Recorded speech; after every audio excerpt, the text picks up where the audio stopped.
ज्ञानशक्ति समारूढ़ं तत्त्वमाला विभूषितं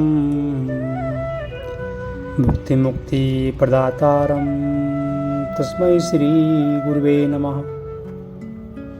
जो पूर्ण ज्ञान की शक्ति अपने आप में समाये हुए हैं, जो समस्त शास्त्रों का तत्व अपने अपने आप में लिए हुए हैं, जो एक साथ ही संसार के समस्त भोग और उनसे मुक्ति देने में समर्थ हैं, जो एक साथ ही धर्म अर्थ काम मोक्ष प्रदान करने में समर्थ हैं, उनको छोड़कर अन्य किस देवता की पूजा आराधना साधना करें, क्योंकि साधक के सामने तो संपूर्ण विश्व के चराचर भगवान श्री गुरु साक्षात उपस्थित हैं। ऐसे ही श्री गुरु को हृदय से प्रणाम है। न गुरोधिकं तत्त्वं न गुरोरधिकं तप तत्त्वज्ञानात् परं नास्ति तस्मै श्री गुरुवे नमः। गुरु से अधिक न कोई तत्व है, न शास्त्र वेद पुराण स्मृति उपनिषद है, और न ही गुरु से अधिक किसी प्रकार की तपस्या साधना या सिद्धि है। जो कुछ तत्व है, जो कुछ ज्ञान है, जो कुछ भाव और दिव्यता है, जो कुछ चैतन्यता और मर्यादा है, जो कुछ पूर्णता है, वह केवल मात्र गुरु ही हैं। इसलिए पूर्ण चिंतन के साथ, पूर्ण विचार के साथ, पूर्ण आत्मा के साथ और पूर्ण शरीर के साथ श्री गुरु को भक्तिभाव से प्रणाम है। ध्यान मूलम गुरु मूर्ति पूजा मूलम गुरुपदम मंत्र मूलम गुरुवाक्यम मोक्ष मूलम गुरु कृपा।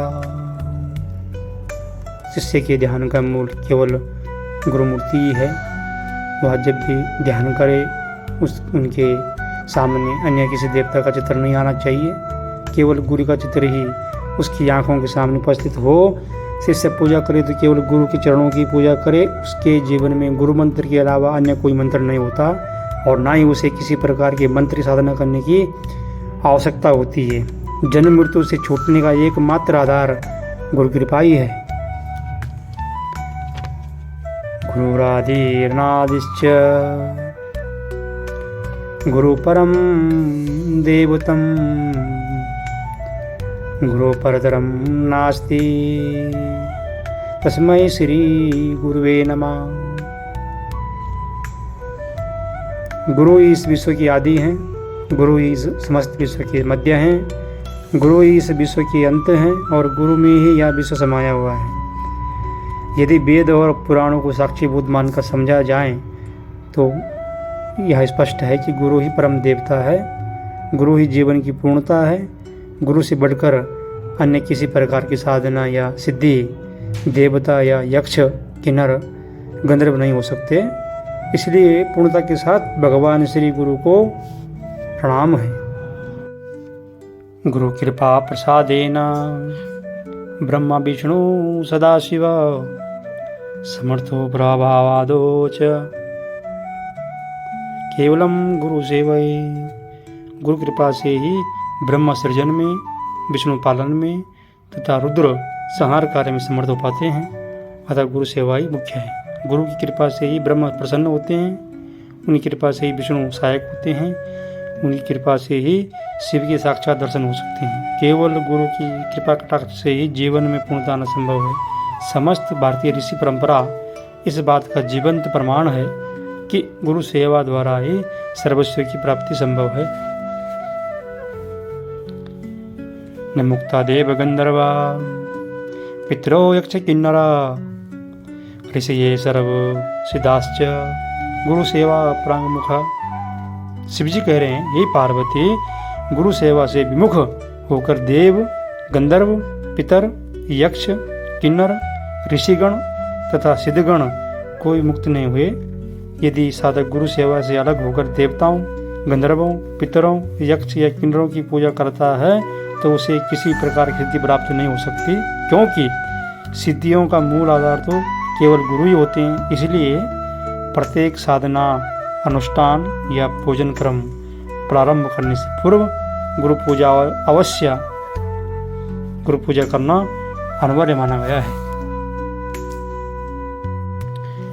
न गुरोरधिकम न गुरोरधिकम न गुरोरधिकम न गुरोरधिकम शिव शासनतः शिव शासनतः शिव शासनतः शिव शासनतः।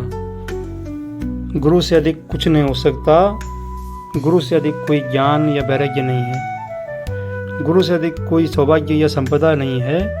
इसलिए शिष्य अपने जीवन में कल्याण चाहता है तो उसके लिए गुरु साधना आवश्यक है। यदि जीवन में पूर्णता चाहता है तो गुरु की सेवा करना ही सफलतादायक है।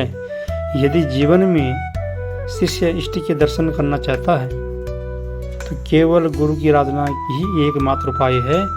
ऐसा ही भगवान शिव का वचन है। आनंदमानंदकरम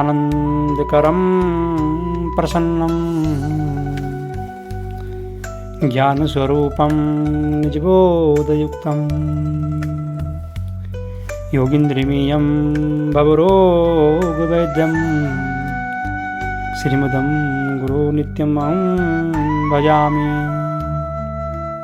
जो नित्यानंद देने वाले हैं, जो शिष्य को तनाव रहित करके उसे प्रसन्नता एवं जीवन की पूर्णता देने वाले हैं, जो शिष्य के जीवन में ज्ञान का प्रकाश प्रकाशित कर अपने स्वरूप का बोध कराने वाले हैं, जो योगियों में श्रेष्ठ हैं एवं शिष्य को समस्त भवरोगों से मुक्ति दिलाने में कुशल वैद्य के समान समर्थ हैं, जो मनुष्यता से देवत्व प्रदान करने में समर्थ हैं। ऐसे सद्गुरु को मैं नित्य भक्ति भाव युक्त हृदय से साष्टांग दंडवत प्रणाम करता हूँ। सर्व पाप प्रशमनम सर्पद्रव वारकम जन्म मृत्यु हरम देवी गीता शास्त्रादिमिदम शिवे।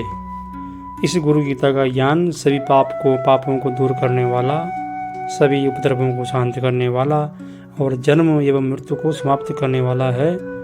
जीवन में अनेक पाप होते हैं, वे गत जन्मों के हो सकते हैं और वर्तमान जीवन के भी हो सकते हैं।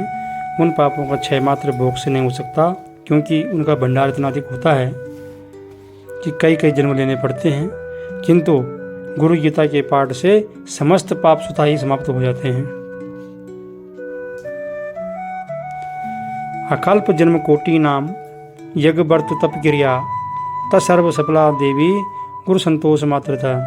अनेक जन्मों से अनेक यज्ञ व्रत तप जितनी भी क्रियाएं यह जीव करता है, ये किया हुआ होता है, वह सभी जिस दिन गुरु की कृपा हो जाती है उस दिन सफल हो जाती है। क्योंकि जितनी भी यज्ञादि जपादि शुभ क्रियाएं हैं गुरुत्व की प्राप्ति के लिए होती हैं। गुरुत्व की प्राप्ति शिष्य के जीवन का सबसे महान कार्य होता है। अतः शिष्य को या साधक को प्रयत्न करके सद्गुरु की खोज कर उनकी शरण में जाना ही चाहिए। बोलिए सद्गुरुदेव भगवान की जय।